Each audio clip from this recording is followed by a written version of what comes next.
In the winter of 1944, in the quiet farming town of Odon, Indiana, the Hackler family's home became the center of a mystery that no one present would ever find words enough to explain. The house itself was unremarkable, a wooden farmhouse like many others set among the frost-bitten fields. But on a February day, without the strike of a match or the fall of a lantern, fire began to appear where it had no right to be. It started small. A curtain near a window began to smolder, and when it was torn down and stamped out, the Hacklers thought little of it. Perhaps a spark from the stove had caught it, or a cigarette ember had drifted unseen. But then, almost at once, another flame rose from a mattress in another room. Then clothing in a dresser drawer, folded and undisturbed, erupted in sudden light. Each time the family hurried to extinguish the blaze, another appeared, always in some place apart from the last. Neighbors were called in, and together they moved from room to room, carrying buckets of water, pulling down smoking cloth, beating back flames with blankets. Yet the fires seemed indifferent to their labor. A pile of rolled paper, kept neatly in storage, kindled itself in front of them, curling into ash as though an invisible hand had set a torch to it. Soon after, more clothing caught fire, sometimes while still damp from washing, sometimes packed into trunks or drawers that had not been opened in days. The family, unnerved, sent for help. The fire brigade from Odon arrived, men accustomed to barns burning in lightning storms, to chimneys choking sparks onto rooftops. They searched for loose wires, faulty stoves, any hint of an ordinary cause. But as they inspected, the house seemed to mock them. New fires flared in rooms they had only just passed through.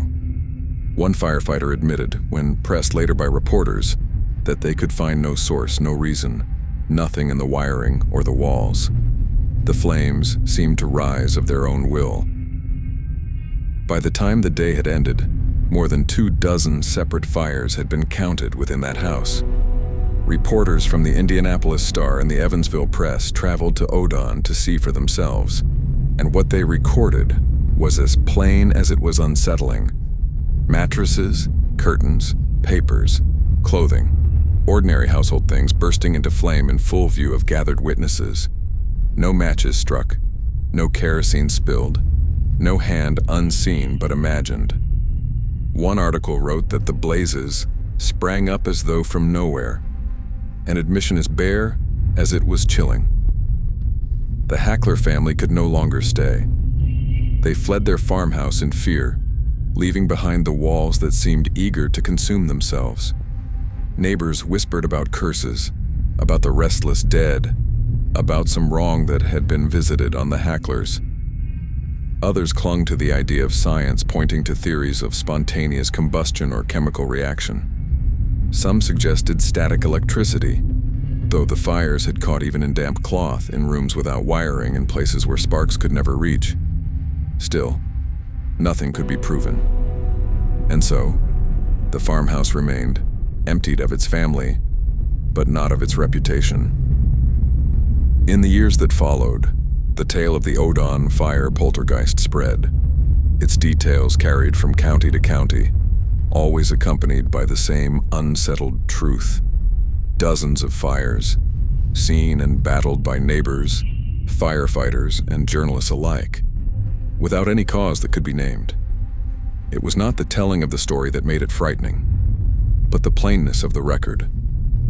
Men who did not believe in spirits nevertheless admitted they had seen objects ignite before their eyes.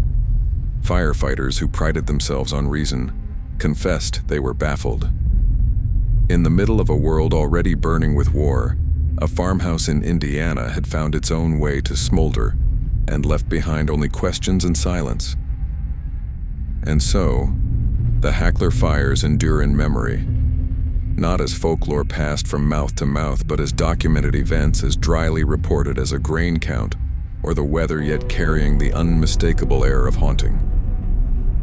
The house never burned to the ground, but it carried something darker. The weight of fire without a match, and a family driven away by the simple fact that home itself could no longer be trusted.